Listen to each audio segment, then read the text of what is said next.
and experiment. Go try lots of different things, especially try things that are outside of your comfort zone. Just don't go Mm-hmm. pick like another C-based language or whatever. It's like, sure, yeah, different API or whatever, but go try something fundamentally different. Toy around with it. You're going to learn something that will probably apply in some way back to what you do day to day. That was the voice of Jason Vasquez. Jason works as a CTO at Developertown. This is the second part of our interview. If you missed out on the first part, make sure you go back and listen to it. But in this interview, we're going to be talking about, interviewing, the skills that Jason is looking for from interviewees. We talk about a lot of other things as well, but I'm not going to ruin it for you. I hope you'll listen through this episode.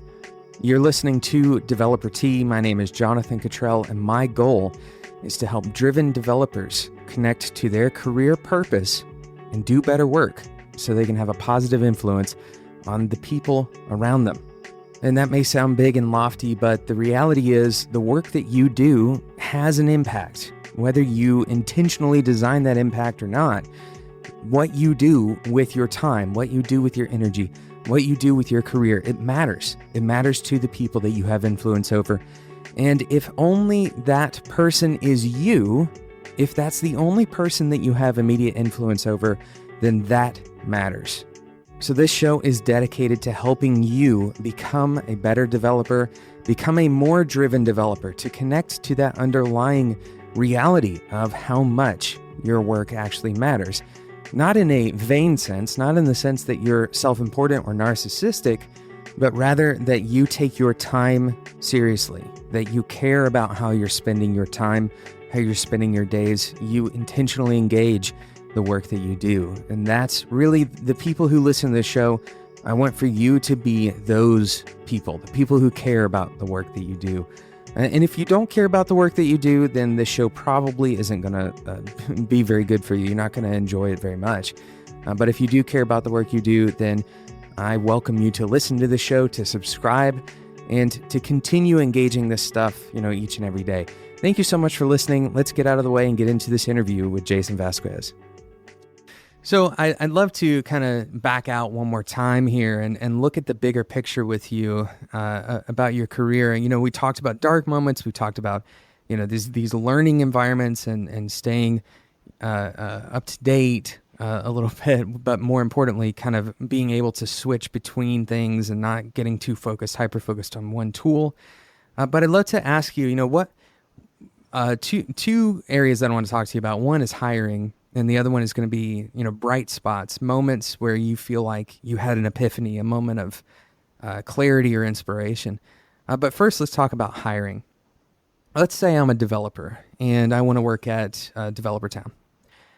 When I walk into my interview, what are some of the qualities? What is something that you're looking for that really, if I were to walk in and accomplish that thing, that you would be ecstatic to have heard it, and that would kind of put me at the top of the pile? Sure.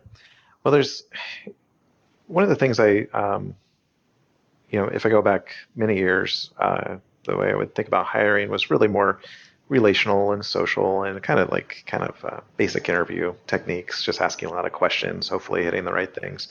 We ran into some problems with that, and primarily one of the issues we hit was just people that could talk it, but couldn't actually do the work we expected they could do. And I know that's not unusual. So that really drove us towards, again, a not unusual technique where we do coding interviews. And to date at Developertown, we've done those in person where we've had people come in. So we really split up our interview process into two parts, one of which is much more social. Let's get to know each other, talk about some things that excite you and that sort of thing.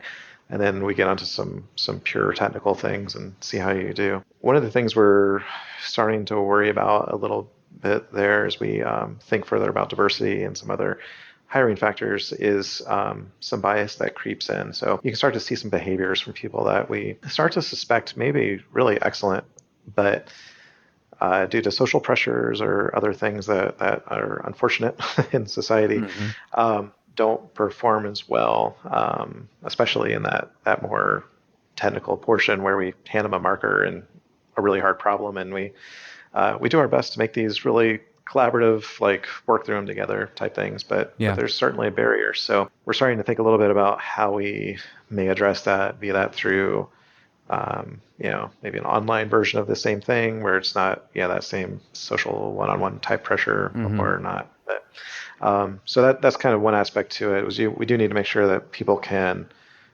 actually write some code. That's an important factor. Um, but then the other side of it is I want to see people that seem to care about what they do, and it's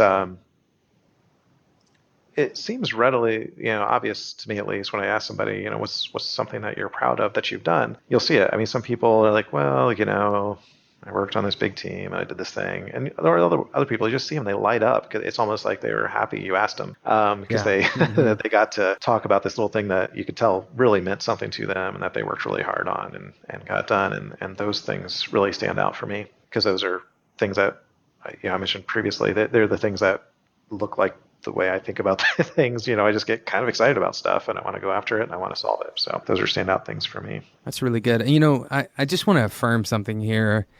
Hiring is really hard. It's really hard. Um, it's probably almost harder than getting hired.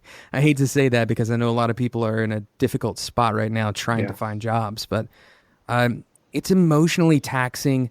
It's in a lot of ways, quite honestly, physically taxing because it takes a lot more active engagement than just doing your normal job. It's definitely mentally taxing, and it can really lead you into a lot of situations where you're kind of rolling the dice. You don't really know. I mean, you're spending, an hour or at most, let's say a day with a person that you're trying to decide, is this person going to make this company better? Are we going to make this person's life better? Is this going to fit? And that has major implications for that person, most importantly, but it also has major implications for the company and the people that person is going to interact with on a daily basis, including the clients. This is a huge, huge thing. And so, there are managers who are listening to this right now and you're struggling with hiring and you're wondering what the secret is. And the truth is there's not a secret to hiring. It is a hard process because it's something that can't be optimized, no matter how much we try, no matter how good of a process we have. It is a extremely difficult thing because it's 110% human. And so I do, it's difficult to balance. How can I make sure that this person has the technical skills? How can I be certain that they're going to respond to pressure in the right way? And asking the right questions is not always going to uncover what you need. So, I have a lot of respect for people who are good at hiring because it really is not easy at all. Yeah, I haven't met anybody who's really fantastic at it. Or the best ones know that Yeah. there's still a lot of holes. So Right. Yeah. so yeah, no, it's definitely a hard process. But I think really, if you can at least get a baseline understanding of what are they capable of doing, but more importantly, can they get excited about things and that. I'd say the one thing that disappoints me the most that I hear is when I say, well, can you show me some of your work, especially for somebody junior, that sort of thing. Show me some things that you've worked on. And they say, well, I just really haven't, I don't have any work experience yet, or I haven't had a job yet. I haven't had that opportunity. I'm like, oh my gosh, there's so much opportunity. Yeah. There's, Yeah. and if you don't love it enough to have been playing around with it and putting something on GitHub or whatever, it doesn't have Yeah. to be great. I actually don't care that much if it's not that perfect. It Right. shows that you care enough to learn, Yeah. and go. So Let me run an idea by you then, because it's something that I've told developers to try in the past. There's a lot of ways to kind of get past that experience gap. Obviously the most important thing is to actually get work experience. If you can get that, then that speaks for years of self, just you saying you have experience. If you have a project to show, but what I've told developers, especially this is kind of more specific to web developers, but other developers can apply the same concept too, is to go and do a kind of like one of those, like a 30-day challenge, essentially, where you build a single complete application once a day, every day for 30 days. And this is, something that's extremely focused, a very small piece. You're not building a whole Rails application that, manages a bunch of users and does all of the reporting and all that stuff. That's not what you're doing here.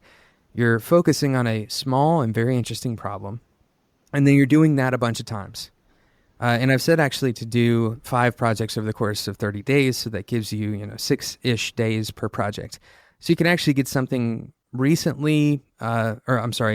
somewhat substantial for each of these projects, and you have a variety to show. So in 30 days, you go from having absolutely nothing to having these 5 projects to show. Yeah, no, it's fantastic. I'd say the other thing for us, we're a consulting company, and you'd have to be really hard pressed to not find someone around you who might need a small website or anything. And you know what? You could probably charge them a little bit. And to me, you learn so much doing that. One, interviewing somebody, them interviewing their client to understand what it is they need, putting together a little plan, delivering, building the code, getting it deployed, for a developer, especially someone junior, understanding like simple things like DNS and networks and IPs and all of that stuff, kind of prove a little baseline knowledge around that stuff, So that the first time you hear these terms isn't after you've been hired. Right, exactly. We're going to take a quick break and talk about today's sponsor, and then we'll get back into the interview with Jason. Today's episode is sponsored by Fuse. Perhaps you are thinking about doing a side project, and more explicitly, you're thinking about doing a mobile application for your side project. Well, I encourage you to consider Fuse. Fuse is rebuilding the way we think about creating mobile applications. You can build native iOS and Android apps with less code and better collaboration. Fuse is an all-in-one solution that works both on Mac and on Windows that allows you to see the work as you're doing it.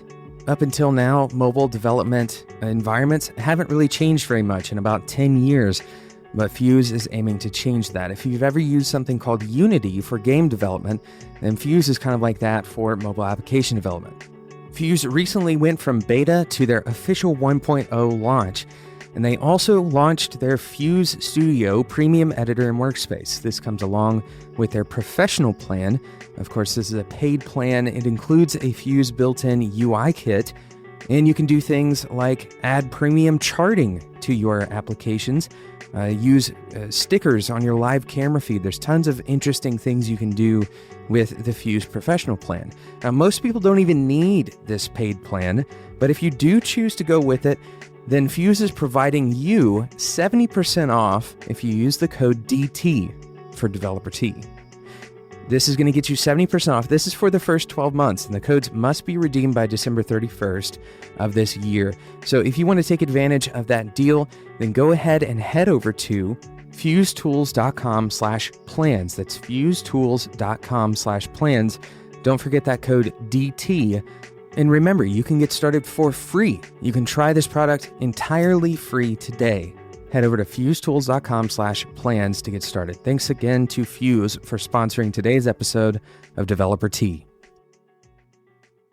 I think a lot of developers, they fear those coding interviews and they prepare for those.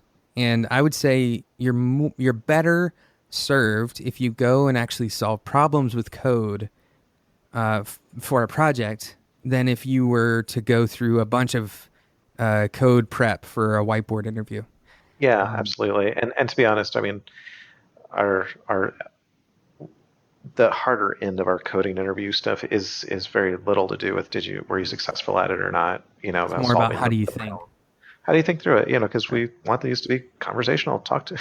Yeah. What's stumping you right now, and Right. We'll work through it and go. Yeah. So because we want to treat it like we actually treat these kinds of hard problems in reality. So yeah, and the truth is, you get stuck with that kind of problem in a real life scenario, and you've got Google and a bunch of other people around you to help you. And so when you go into these coding interviews, recognize that, hey, you know what?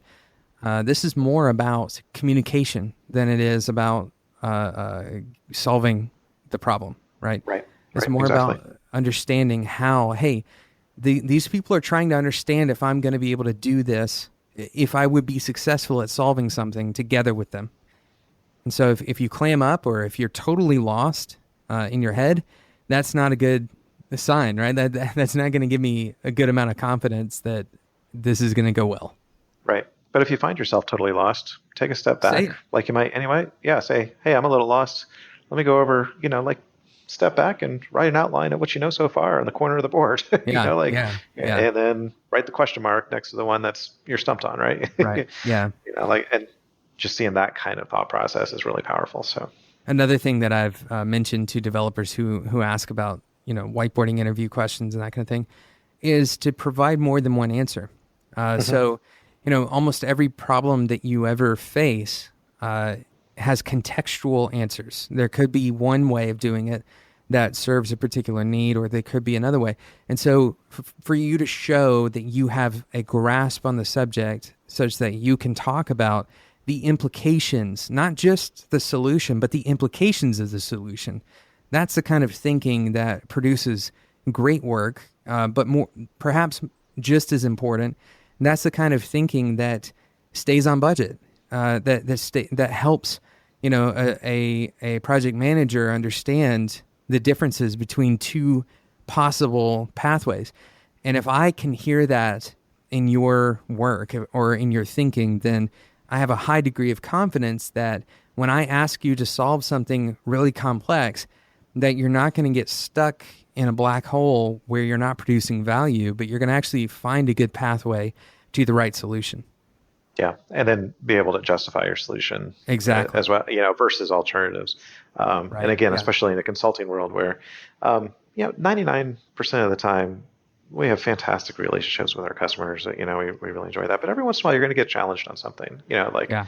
wait, so why are we going down this path? And not go because I found it on Stack Overflow and copied and pasted or whatever. It's like, no, Yeah. I evaluated these four options, and these other guys, they didn't line up, so here's where we landed. And even Yeah. if it's not the right thing, it's okay, because you know what, you've got these three other back pocket things we can go down Right. and get to as well. So Yeah. I think that's really, really important. Very important. So we've gone a little bit over our time. I really appreciate your time tonight, Jason, and thank you for talking with me about the cool stuff that Developertown is doing and about your experience as developer and where you've come from.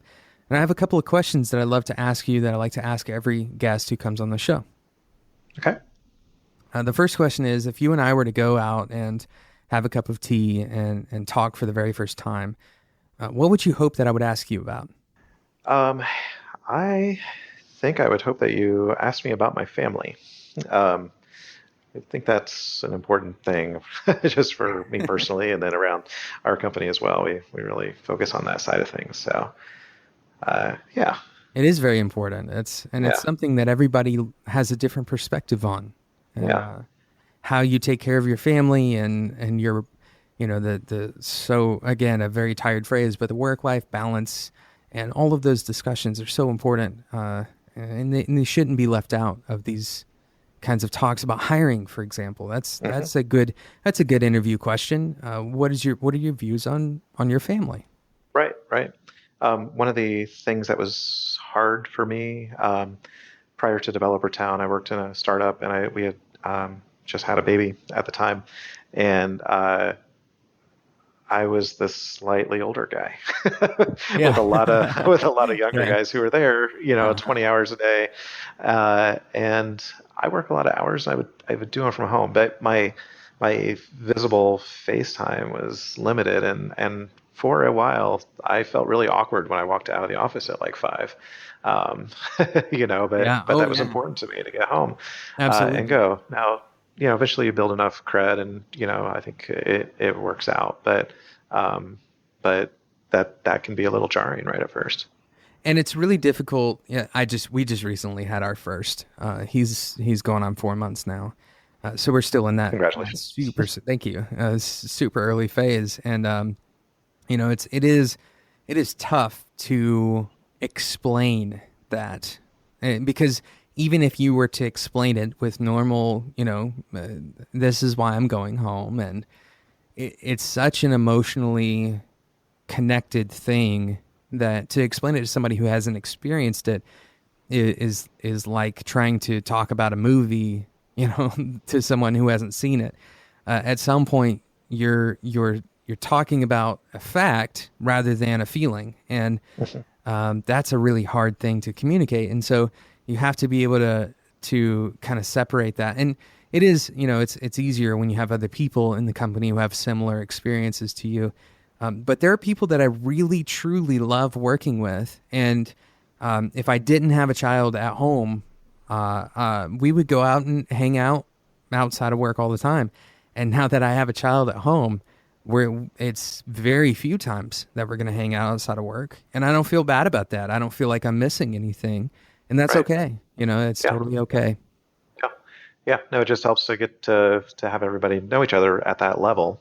Right. And then you kind of come to a common understanding and go from there. Yeah. The respect and common appreciation for each other's individual circumstances. And it's so important for the health of a company. And, I've come to realize as a leader that any person's internal monologue is really shaping their perspective of their work and the people around them. And so when you have internal monologues like, wow, I can't believe that guy's leaving at 5, right? And if that's something that you expect is happening in the company, that's a really toxic and potentially divisive thing to happen in a company. Those emotions are going to divide. Even at a practical level, you're not going to want to be in the same room with people that you don't like. And you can build this resentment for each other. And, this is why, for example, you mentioned earlier, and this is something that's going to resound with me from this interview, the access. You want to have a personality and a presence that is accessible to the people that you work with. And that's so important. If you weren't accessible, people would have that internal monologue that seeds that little bit of dissent and, it's discord, really. Yeah. And to be clear, I don't think I always do a great job at that, but I really try. Well, anybody who thinks they're doing a great job probably is not doing a great job. That's probably fair. Yeah. Well, this has been great. So one more question that I'd love to ask, Jason, and this is a tough one, but if you only had 30 seconds to give advice to every developer of all backgrounds, what would you tell them? I think we touched on some of it, and that's that it's less about what you know right now, and it's more about your excitement about figuring out what's next. So that desire to stay up an extra 30 minutes to learn that next little corner of Erlang or figure out that next circuit design or whatever it may be. Those are the things that really, I think, shape developers and make them really great, is that ability to get excited about those things and really grow themselves. Excellent advice, Jason. Thank you so much for coming on to Developer Tea. Happy to do it. It's been a great time. And where can people find you if they want to follow you online, if they want to learn more about Developertown and what you all do, or where should they go? Well, please visit our website. On Twitter, Jason P. Vasquez, although I can't say I'm too active of a publisher, at least. I probably lurk a bit more. And feel free to reach out to me via email or any other channel. Awesome. Thank you so much, Jason. All right. Thank you. Thank you so much for listening to today's episode of Developer Tea. I have a pretty big announcement to let you all know about. If you are preparing for an interview, especially if the interview is coming up in the next 10 days or so, I want you to go and download this free guide that I've created for you. And really, this is for anyone. It's not just about interviewing, but certainly is most applicable to those of you who are getting ready to go into an interview. It's totally free. It's over 100 pages worth of content. This is the best advice that I can distill for you as you head into this interview, as you go through this life transition and finding your purpose. All of this stuff is covered in this book. Head over to beyondbootcamp.io. You can get the interview week prep guide for free Once again, beyondbootcamp.io. Thank you again to Fuse for sponsoring today's episode of Developer Tea. Fuse is an all-in-one environment for Mac or PC. It's going to allow you to create and view what you are creating, your mobile application. It's a brand new way of doing mobile application development that vastly improves on the ecosystem for mobile developers. Thank you again to Fuse for sponsoring. Head over to fusetools.com/plans. Thank you so much for listening to today's episode. If you consider yourself a driven developer, if you believe that your work is more important than just a transaction with your employer, that you actually can have an impact on the people who use the things you build, you actually care about your coworkers, you care about your clients, or you care about doing good work for the company that you work for, then I want you to subscribe to the show. You are the people that I'm targeting with this show, and if you aren't one of those people, then that's okay. You don't have to stick around. The show is probably not going to be well suited for you, but I definitely want to connect with those of you who have that underlying sense of purpose in the work that you do. Thank you so much for listening, and until next time, enjoy your tea.